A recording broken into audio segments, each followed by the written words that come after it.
Pessoal da torcida tricolor, o São Paulo foi enfrentar o Atlético Paranaense fora de casa pelo retorno do Brasileirão, precisando da vitória pela situação que está no campeonato, acabou derrotado.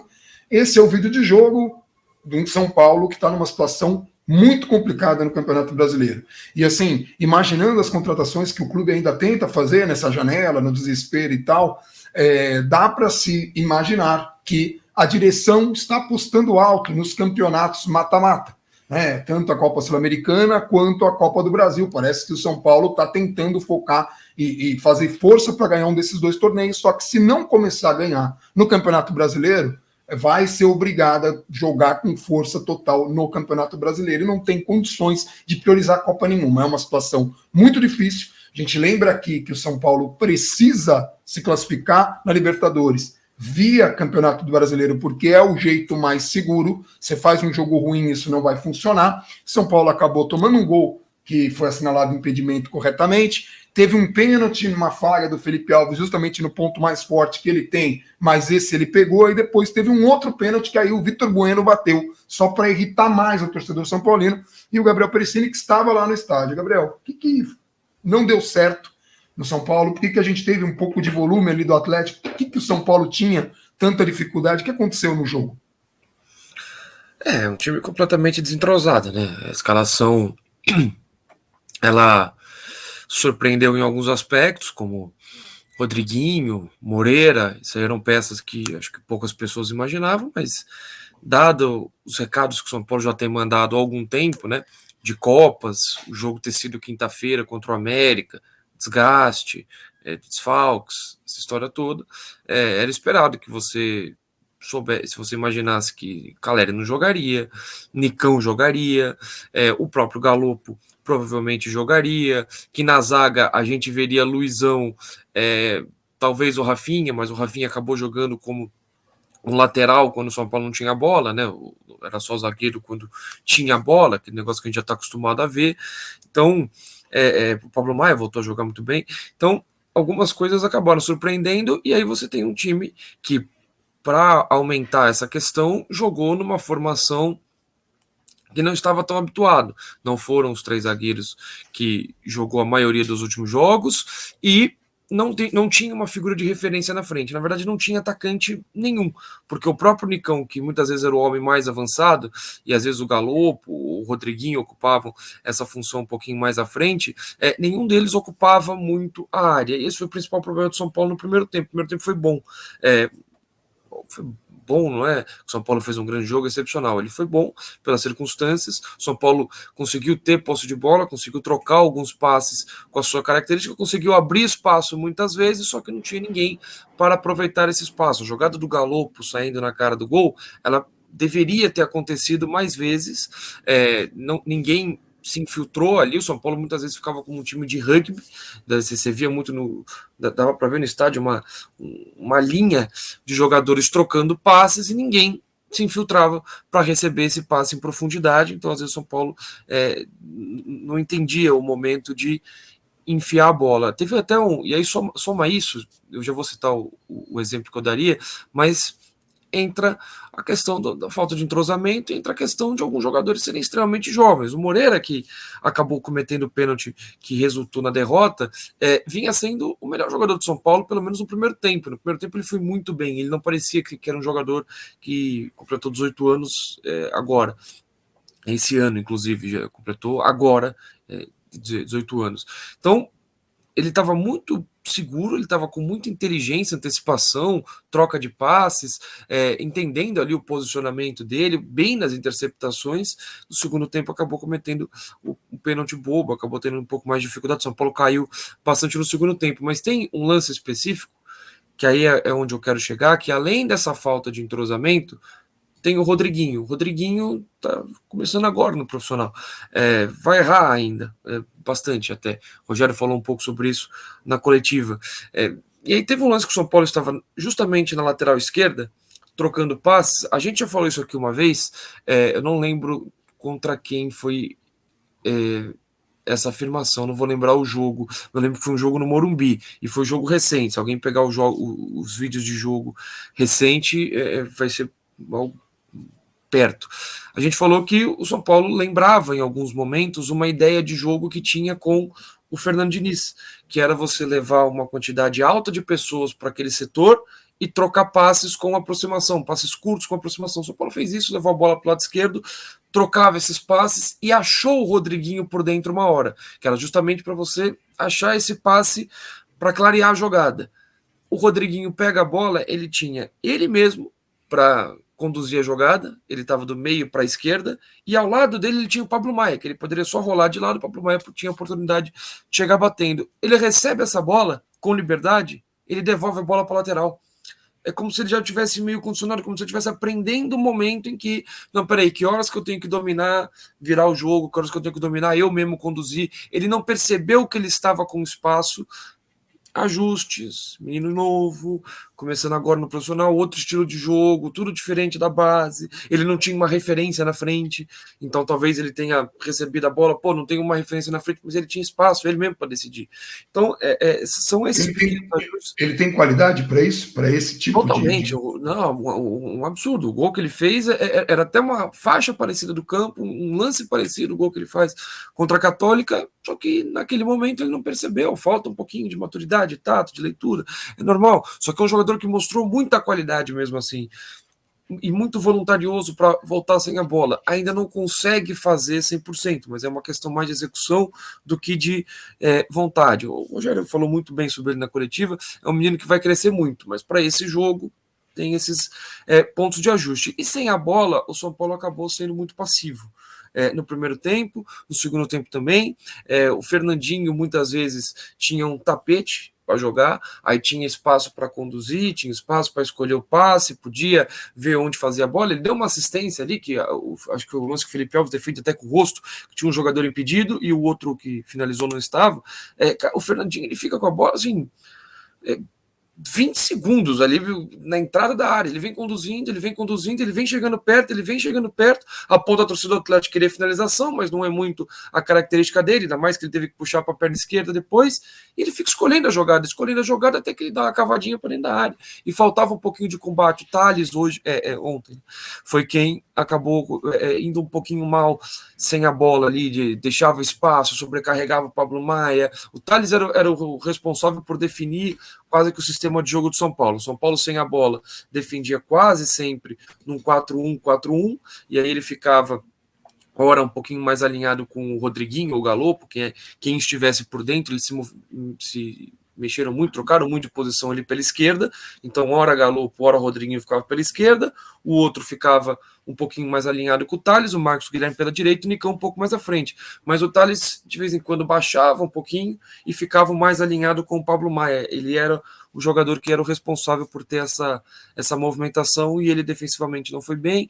ofensivamente ele dá o passe para o Galopo, mas teve jogadas que ele deixou a desejar, o São Paulo errou alguns passes além da conta. Então assim, no fim das contas, o resumo disso tudo que eu falei é um time com muitas novidades. O Galopo fez seu segundo jogo num cenário de futebol novo, time novo, formação nova, estilo de função diferente do que aquele entrou contra o América na quinta-feira, tudo novo. Marcos Guilherme também está voltando agora para o São Paulo para essa passagem, fez o seu segundo, terceiro jogo, né? Desde a volta dele. Mas não tinha entrado como titular, né? No primeiro jogo ele... Foram 3 jogos como titular inteiro, Marcos Guilherme? Não, Marcos Guilherme foi o jogo contra o Internacional, né? Isso. Aí ele entra no segundo tempo no jogo contra o Goiás, se não me engano, e entra agora de novo. Então, assim, é outra coisa. Nicão jogando quase que sozinho, contra o Internacional ele pelo menos tinha o Luciano um pouco mais próximo dele para alternar quem entra na área. Muitas novidades. E é um time que ficou sem entrosamento, um time que alguns jogadores precisam de ajuste, o sistema de jogo precisava de ajuste. Se o São Paulo jogasse sempre nessa formação, provavelmente teria uma organização muito maior, seria quase automático para alguém ocupar a área, para alguém fazer esse papel de infiltração. Para um jogo, você tem esses pontos de ajuste que nem sempre vão funcionar no mesmo jogo. E aí tá, o Rogério chegou no intervalo, ele resolve corrigir ele. Você ia falar mais. Não, é só um pouco. Tem um rosto ali. O time se aproxima, o time toca a bola, o time sabe o que fazer com a bola, defende em linha de 4, ataca em linha de 3. Marcos Guilherme sai da ponta, vira um ala. Moreira, a mesma coisa, sai da lateral, vira um ala. O São Paulo mostrou uma cara e uma base que a gente está acostumado a ver. Só que aí, quando você chegava ali na frente, na hora de definir a jogada, não tinha definição, sem a bola, um pouquinho de desencaixe no meio de campo, mas não é um time que foi uma catástrofe, esse é o problema. Né? No último lance do jogo, por exemplo, de novo, Moreira atacando ali pela esquerda, ele dá o corte, ele prefere o passo para o Luciano. Do estádio todo mundo viu, da televisão todo mundo viu que era um lance de finalização. Errou a jogada, definiu mal, São Paulo poderia ter saído com um resultado um pouco melhor. Mas assim, o São Paulo chegou a colocar mais 3 titulares no intervalo, né? E depois, Luciano, tudo, e ainda assim, o que não funcionou nessa entrada, né? A gente precisa lembrar, nós tivemos 2 penalidades máximas assinaladas no jogo, as 2, acho que não tem muita discussão. Uma delas, eu vou ressaltar, uma falha do Felipe Alves, que foi até bem, assim, no gol não comprometeu. Não sei quando o Jandrei voltar, provavelmente o Jandrei seja titular, né, apesar de ele ter recebido a camisa 1, recebeu a camisa 1 só porque ela estava vaga, em função do Volpe ali. Mas é muito ruim o cara estrear e já errar no fundamento, que ele tem mais facilidade, né? Ele errou uma matada de bola e, sabe? O que aconteceu quando o São Paulo fez essas trocas que não funcionou? O que não deu certo ou deu certo e não... Entra o Caleri como referência, o São Paulo passa a ter uma referência, só que aí o São Paulo não coloca a bola no chão, aí começa a virar muita bola longa pro Caleri, o Igor Gomes entra no lugar do Thales, o Igor também não faz uma partida boa, aliás, gerou até um pouco de preocupação, mas para essa altura do campeonato, para não ter ninguém avisado nada até agora, são 11 horas da manhã, provavelmente não tinha nada demais, mas ele toma uma pancada no tornozelo, num lance que não é falta, que ele desarma na bola, mas o árbitro da falta, que ele fica muito tempo sentindo o tornozelo. Eu cheguei a imaginar que pudesse ser alguma coisa mais grave, mas ele não entra bem, a dinâmica fica um pouco baixa, o São Paulo também não consegue ter uma boa saída de bola, acaba ficando um pouco mais travado, o Léo entra justamente para melhorar isso, não só para melhorar isso, o Rogério tem aquela questão do zagueiro com cartão amarelo, né? O Luizão não estava mal no jogo, estava bem no jogo, mas estava com cartão amarelo, acaba saindo, entra o Léo, como já é o titular, o Rogério deve ter calculado que esses 3 jogadores que entraram no intervalo poderiam jogar 45 minutos, jogaram 45 minutos, mas não conseguiram ser efetivos. O São Paulo não teve a mesma dinâmica, o Atlético Paranaense também fez as suas alterações para bloquear a liberdade que tinha. O São Paulo conseguia, quando levava os jogadores todo para a esquerda, ter superioridade numérica algumas vezes. Isso acabou no segundo tempo. O São Paulo quase nunca teve superioridade numérica, passou a atacar um pouco mais por dentro, depois que o Luciano entra também, por dentro está congestionado, por dentro tem um bom posicionamento do Fernandinho. O São Paulo parou de usar as laterais e aí complicou naturalmente o seu jogo. O segundo tempo não funcionou para o São Paulo. As boas coisas que mostraram no primeiro tempo não conseguiram ser aplicadas no segundo, apesar da entrada dos titulares, né? Teve a referência, mas dessa vez não teve a bola chegando ou rondando a área do Atlético. Então, de novo, o Rogério está tentando fazer uma rodagem dentro de um cenário. É sempre importante frisar essas coisas, porque o São Paulo teve uma série de contusões que atrapalharam muito esse estágio do Rogério Ceni, esse momento do Rogério Ceni, atrapalharam muito esse estágio de evolução do time dele. O time dele está evoluindo ainda, a gente percebe coisas no estilo de jogo, os resultados não estão acontecendo no Campeonato Brasileiro.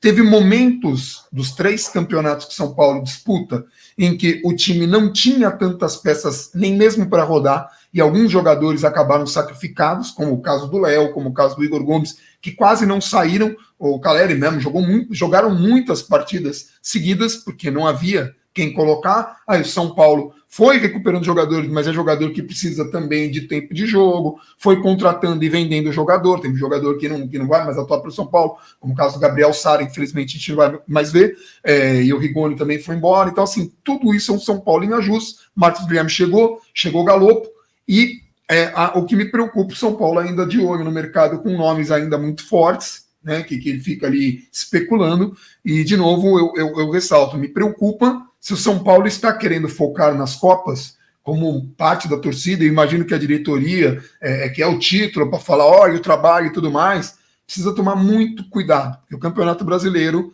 é o caminho mais fácil para a Libertadores, só que o São Paulo está cada vez complicando mais, porque a gente não sai ali daquele incômodo 10º lugar, 9º, 10º, não consegue fazer pontos, e a sequência que vai ter agora no Campeonato Brasileiro é uma sequência difícil, e vem ainda as decisões de Copa do Brasil, de Copa do Brasil daqui a duas semanas, né, 2 semanas e meia, mas Sul-Americana já agora, então é muito difícil. Sequência é bem complicada, né, Gabriel?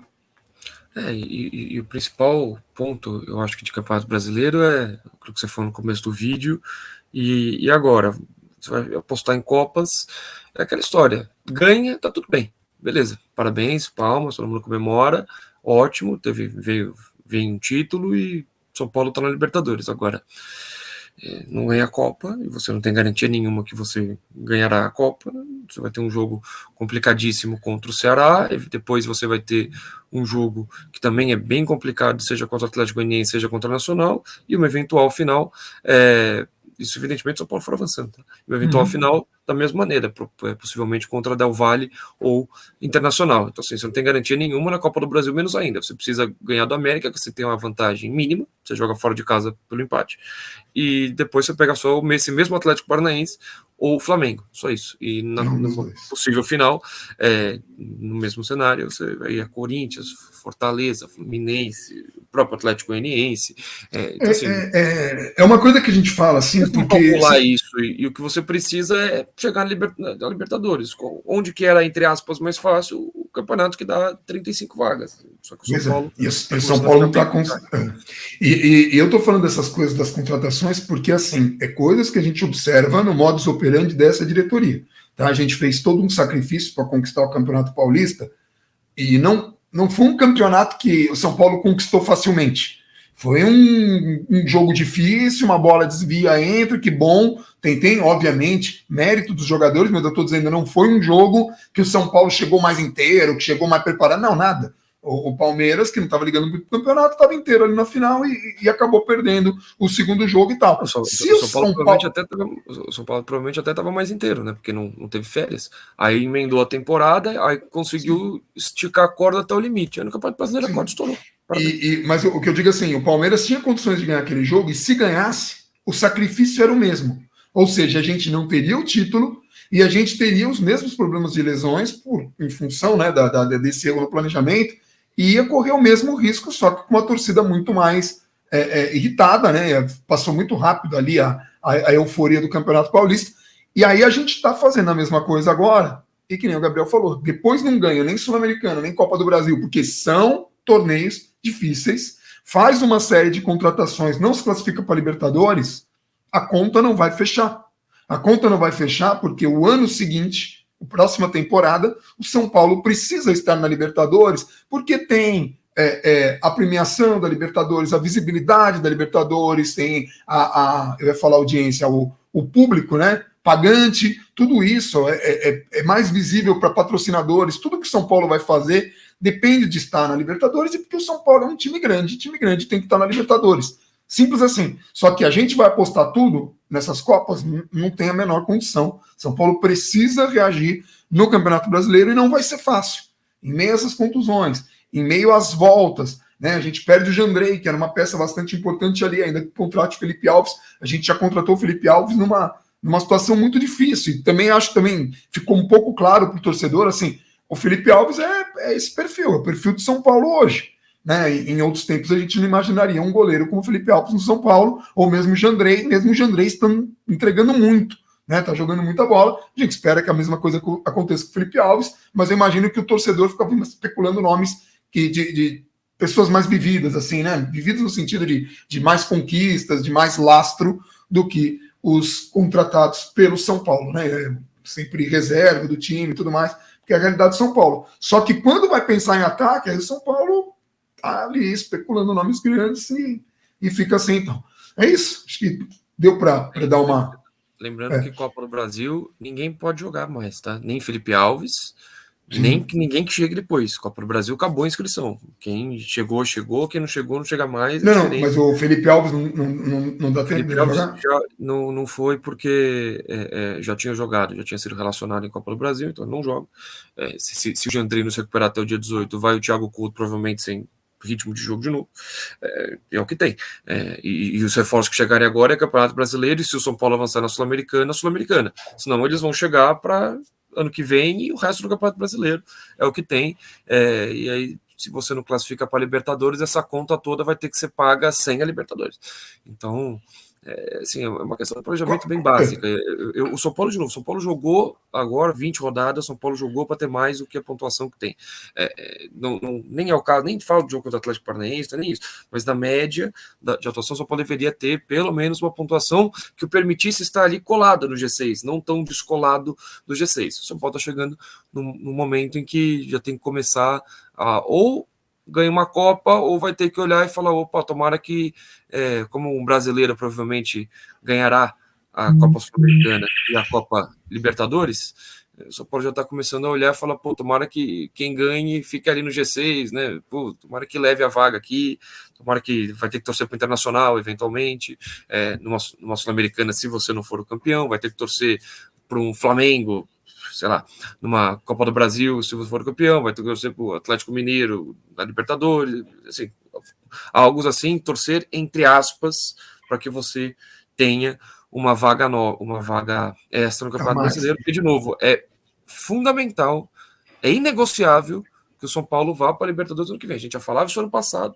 a gente criou um rombo enorme esse ano por causa disso, o clube não consegue pagar as contas da maneira como deveria, as receitas são menores, aí vai para a Sul-Americana, tem que calcular final de Sul-Americana para que você tenha um pouquinho da receita que você teria jogando, sei lá, fase de grupos, oitava de final de Copa Libertadores, porque a diferença é muito grande, então é todo esse buraco, e se você ainda for fazer o que o São Paulo fez da outra vez, não, contrata aí, porque tem agora, tem a sua Copa, tem não sei o quê, e você não vai, aí a conta toda, você vai ficar com o jogador, legal, e a conta toda vai ficar pro ano que vem, aí você vai ter que chegar no que vem e correr para fazer alguma coisa, para pagar, não sei, vai ter que vender mais 5 caras, não sei.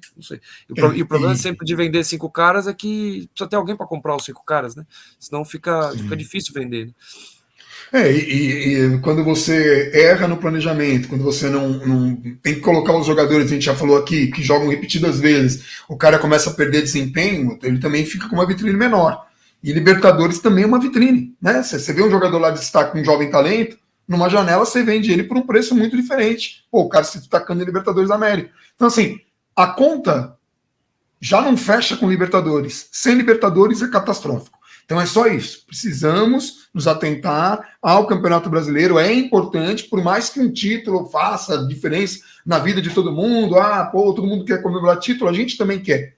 Só que tem momentos em que nós precisamos ser realistas. E o São Paulo precisa ser mais responsável nas decisões que toma para não correr riscos de acontecer algo catastrófico. Porque daí no ano seguinte vai fazer o quê? Vai culpar de novo o elenco, vai chamar o elenco de vagabundo, vai procurar um perfil vencedor, não tem condição de ficar fazendo isso. Até porque nossos adversários também contratam. E eles estão numa posição muito mais tranquila do que a gente, os principais rivais, e não tem uma pressão tão grande, porque aquele Campeonato Paulista não tirou pressão nenhuma do São Paulo, como a gente já cansava de dizer aqui. Mas meu filho comemorou, que bom para ele, que a gente comemorou também, a gente fica feliz quando ganha, mas a coisa precisa ser feita com responsabilidade, e infelizmente o Campeonato Estadual não é um título do lastro de São Paulo, o Campeonato Estadual de agora, desses últimos, sei lá, 20, 25 anos, talvez um pouco por aí, né? Mais ou menos. Mas é isso. A gente vai ficando por aqui.